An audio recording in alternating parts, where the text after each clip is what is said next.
Gentlemen, the President of the Republic of the Philippines, His Excellency Ferdinand R. Marcos Jr.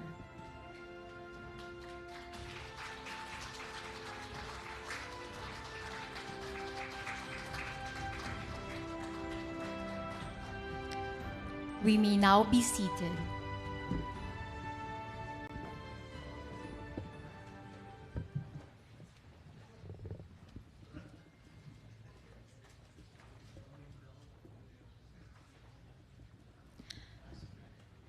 Good morning and welcome to the National Information and Communications Technology Month Kick-Off Ceremony and Egov PH Super App launch. To begin our program, may we call on DICT Secretary Ivan John Uy to give his opening message and present the State of the Nation's ICT.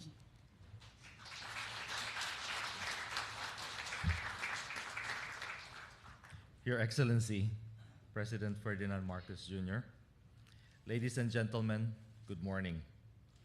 15 years ago, the National ICT Month started after digital advocates sounded their collective voices to raise ICT as an important national agenda and to call for a dedicated agency to focus on national digital transformation. Today, we have come full circle. Now, we have the DICT, the Department of Information and Communications Technology. Our voices were heard 7 years ago, and with no less than His Excellency supporting that legislation. Today, our President stands as our Chief Digital Transformation Champion. And I'm proud to join our President as his DICT Secretary. I'm equally proud of the men and women across the nation who compose the department today. Our theme for the NICT month of 2023 is connecting communities, enriching lives, and forging a digital future for the Philippines. Shows the indispensable role of ICT in our society. ICT has created meaningful and relevant pathways for our countrymen to acquire decent jobs, to gain global knowledge, to enjoy the benefits of a connected world, to build innovative enterprises, and create resilient ecosystems. ICT has also enabled the provision of citizen-centric government services. This is why we will launch the Egov Super App today, a one-stop single sign-on platform for various government transactions. Undersecretary Dave will delve deeper into the app's features and functionalities later. This June, we will underscore the importance of digital innovation and inclusion, digital governance, digital workforce competitiveness, and digital infrastructure, as well as cybersecurity in promoting our digital transformation.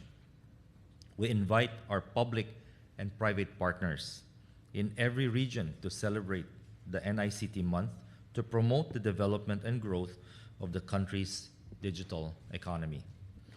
As a testament to DICT's commitment to enable inclusivity and bridge the digital divide, our closing celebration will be held on June 30 in the remote island of Sakol in Zamboanga, recognized by the International Telecommunications Union as a smart village. With the Philippines' digital future in mind, this month shall serve as a reminder of the importance of ICT in encouraging innovation, collaboration, impact, and inclusivity, and in promoting a digital transformation that prioritizes clear outcomes and public value. Together, let us strengthen collaboration across sectors and build a more efficient and effective digital ecosystem to drive progress, inspire innovation, and improve the lives of our fellow Filipinos. Thank you very much, and mabuhay. Thank you, Secretary Uy. Ladies and gentlemen, please focus your attention on screen for the presentation of programs and activities to be done during the National ICT Month 2023.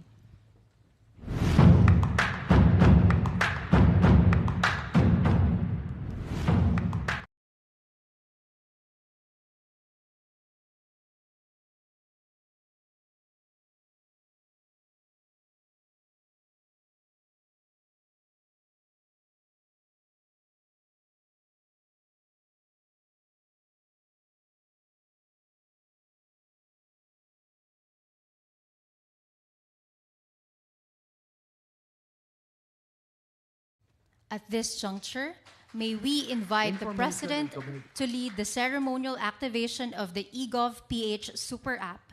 May we also call on DICT Secretary Ivan John Uy and Undersecretary for E-Government David Almirol Jr. to assist the President.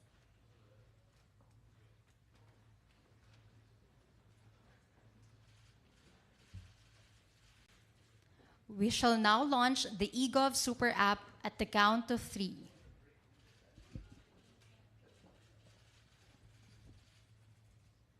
In 1, 2, 3.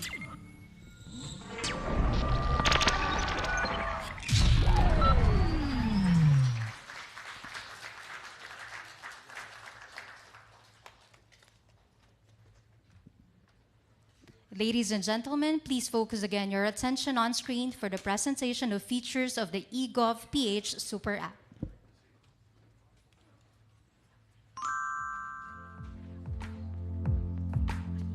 The Philippines in one single.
And improves customer satisfaction and retention.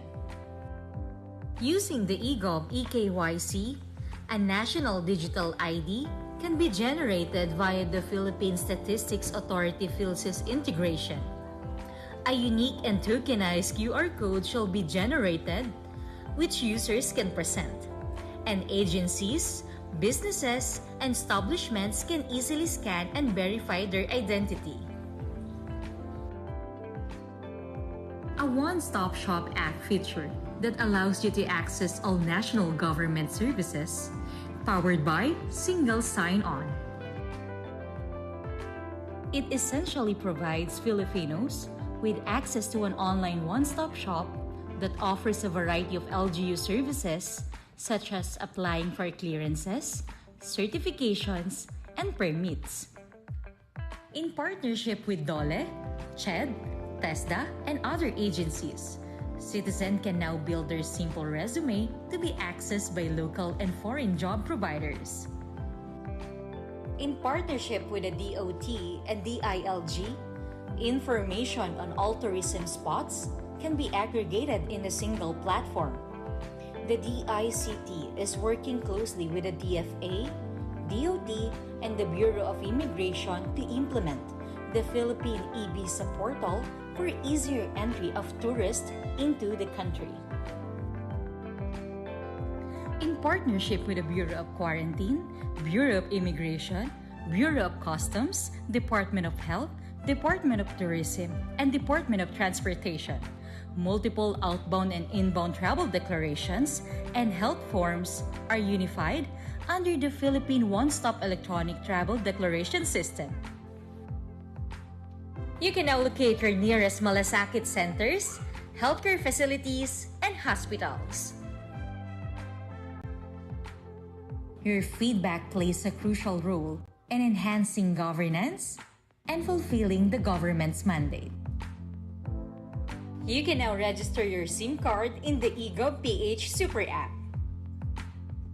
It inspires, creates awareness, and promotes startups and technopreneurs to the community, the youth, and potential startup founders. Be updated on the current events and developments in the nation with the Government App News through the Presidential Communications Office. You can now have your digital PhilSys ID and securely and confidently store your government-issued IDs inside the app. In partnership with the LTO, Filipinos may now have a copy of their digital driver's licenses, accessed and securely stored under the Digital Government ID Wallet. What are you waiting for? Download Egov PH now, available in Play Store and in App Store.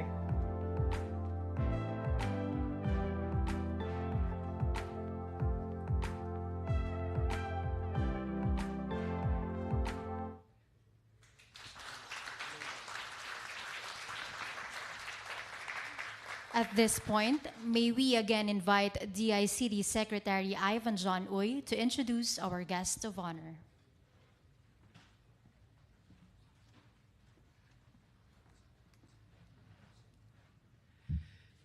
Ladies and gentlemen, the President of the Republic of the Philippines, His Excellency Ferdinand Romualdez Marcos Jr.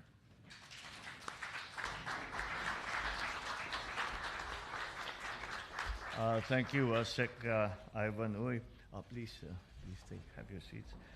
For your introduction, our Finance Secretary, Ben Jokno, Jimmy Bautista of DOTR, and all the other officials who have come to join us here today, my fellow workers in government. Tayo, mga fellow workers in government, mukhang mapapagaan ang trabaho natin kapag talagang nabuo na natin ito. And that is the call of the day, is that we will have to adopt all of these new technologies to be able to compete properly in the global stage. And of course, our all-important partners in the private sector, without whom these new steps that we have taken could not have been possible. All the distinguished guests here, ladies and gentlemen, good morning. In my first address to the nation last year, I emphasized that we are in the midst of an age of exponential adoption of technology. Our government must keep up with that frantic pace, and it is frantic, and facilitate the rapid development of our interconnectivity infrastructure to allow our economy to ride the wave and open up an ocean of opportunities for prosperity. Government as well must be able to identify and utilize high-impact innovations to improve its own governance and transform itself into an agile bureaucracy that is responsive to our people's needs. As we commemorate National ICT Month, it's proper that we recapitulate what government has collectively accomplished over the years to develop and strengthen our country's overall ICT infrastructure. As early as 2 decades ago, the policy on e-commerce has been laid down. Electronic documents and transactions have been mainstream and given legal recognition. Unfortunately, the technology was not able to keep up. This is one of those very rare cases na nauna ang legislation doon sa teknolohiya. And so this is what we are trying to do now. We are trying to make maximum use of the technologies that are available to us. We are talking about the ease of doing business, the ease of doing, of interacting with the government. It is not, at the very beginning, when we first came into office, I explained over and over again and made it very clear to all that would listen that this is not something that is an option that we might want to examine. This is something we need to do. We have no option of not doing this. It is something that is required. If we look now on the experience, when we look at our competitors, and that is essentially what this is about, it is a competition in the global market on many, many dimensions. And if we are to look at our neighboring countries, for example, to Europe, to the United States, then we can see that you cannot compete on an even basis unless you are highly digitalized, both in the private sector, and as well in the public sector.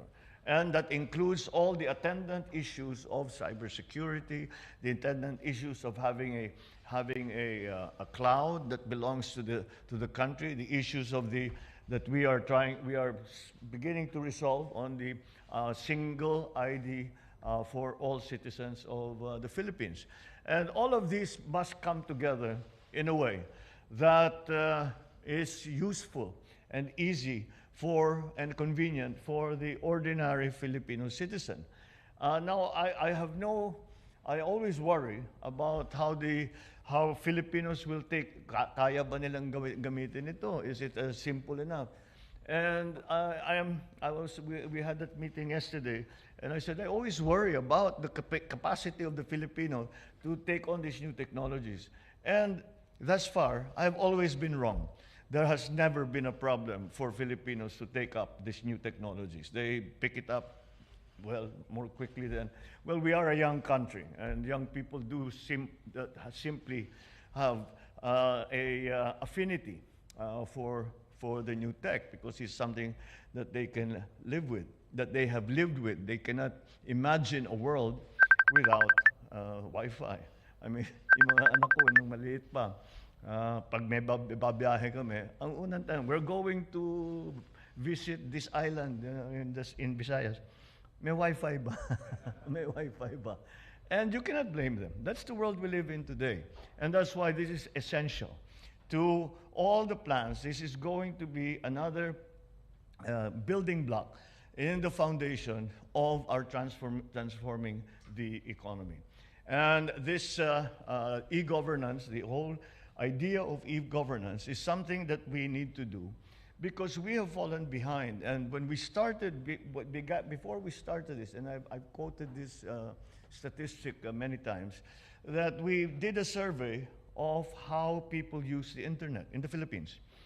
And the result was quite enlightening in that they say 95% of their daily activities, the shopping, the paying, the bank, and even the payments to government, all 95% are done online.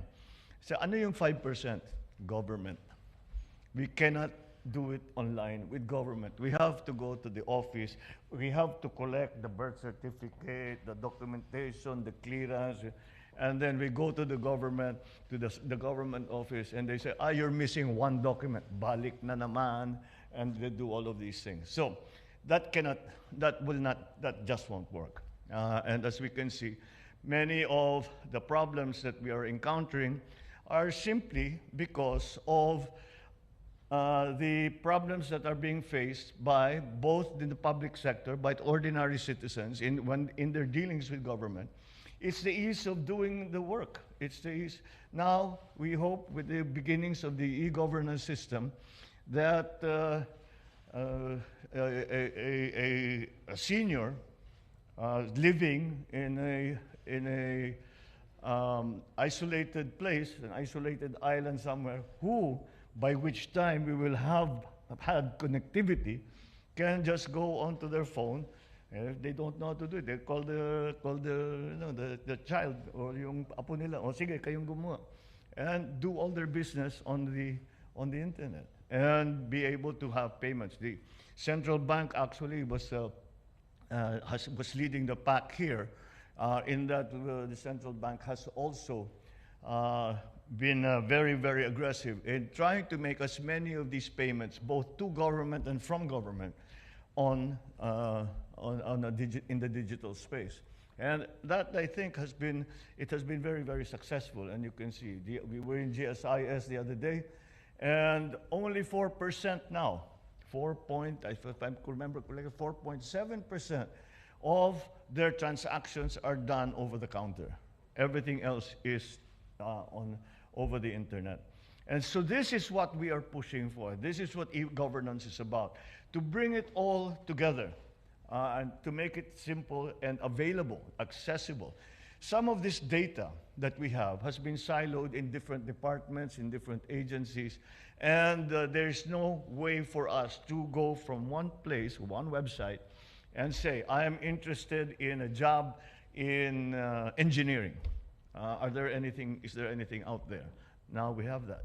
I am trying to buy land in this area. What does the titling look like? Has it been surveyed? Now we couldn't do that. Now we can do that. So these are the capabilities that this e-governance program brings. And that is why it is extremely important that now that we have launched the e-governance app, which, by the way, you have to show me how to download it immediately as soon as, para testingin natin. Once again, that brings us again to the issue of our IDs. And so the IDs are really going to be the central focal point for the dissemination of information, the dissemination of services, etc. So that's what we are working on, and I think we're making a good deal of progress. We are finding those operations, those groups who are able to print them out now. Right now, it's a little unsatisfactory because what we call an ID is essentially a picture of an ID.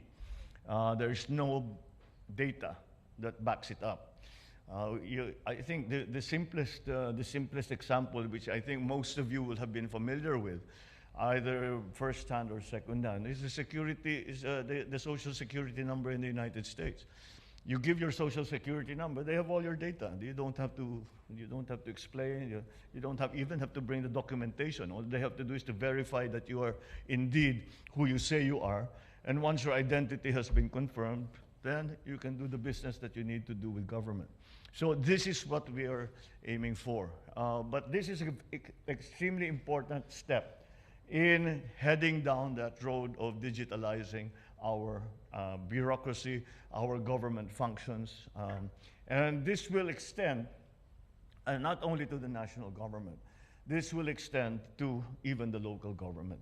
The local government actually local governments have, many of them have already taken the initiative and have started to digitalize themselves. Now what we have to do is to consolidate all of those systems in place, allow them to communicate with each other in a way that is useful for the consumer, for the citizen, in terms of, again, the business that has to be conducted with government. So I'm very, very happy that we are going in this direction.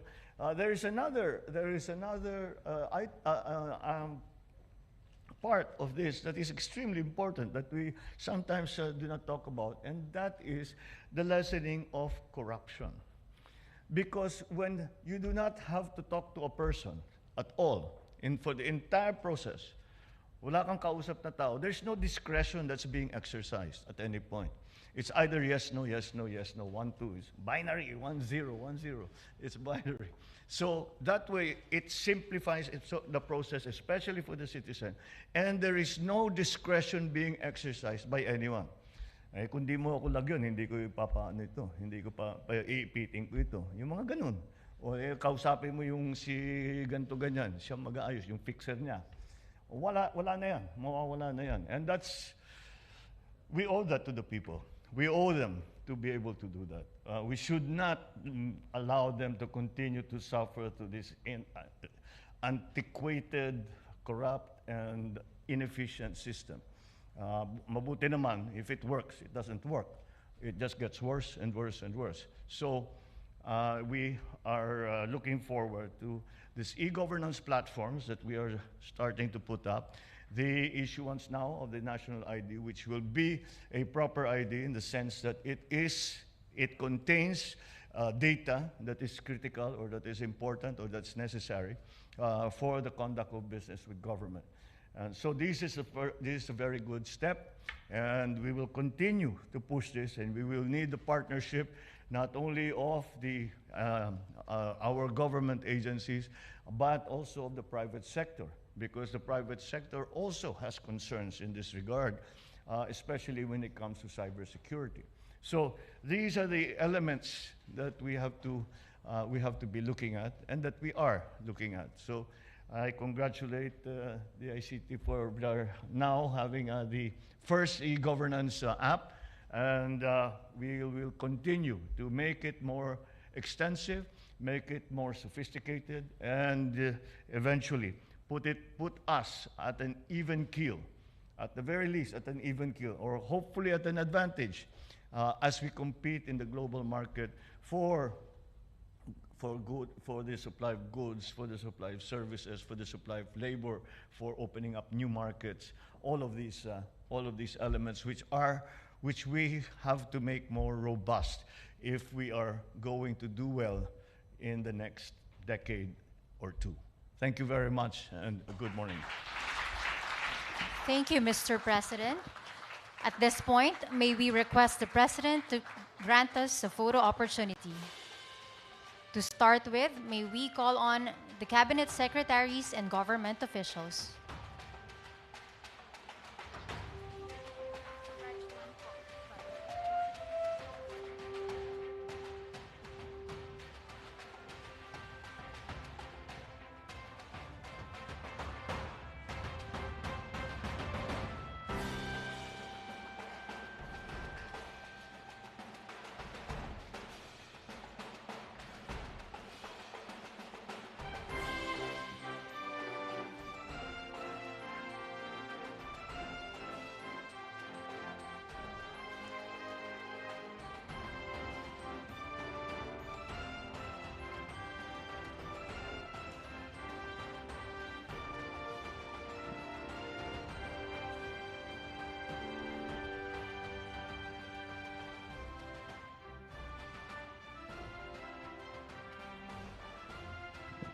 Thank you.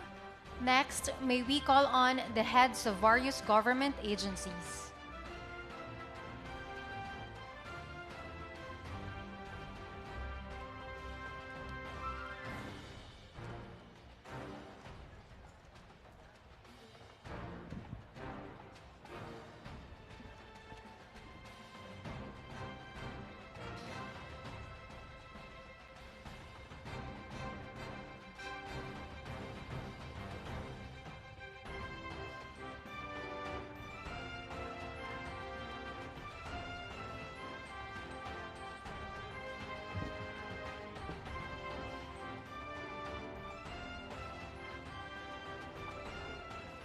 Thank you.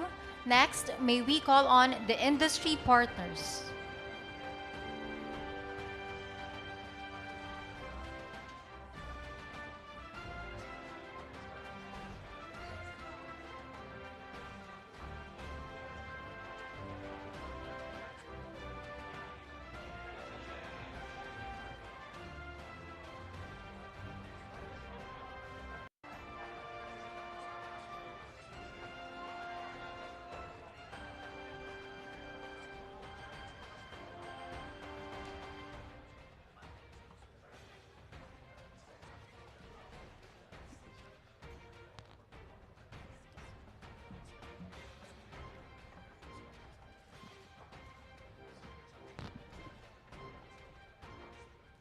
Thank you, Mr. President, for granting us a photo opportunity. That concludes our program for today. Thank you, everyone, for joining us in celebrating the National ICT Month 2023. Once again, ladies and gentlemen, His Excellency Ferdinand R. Marcos Jr.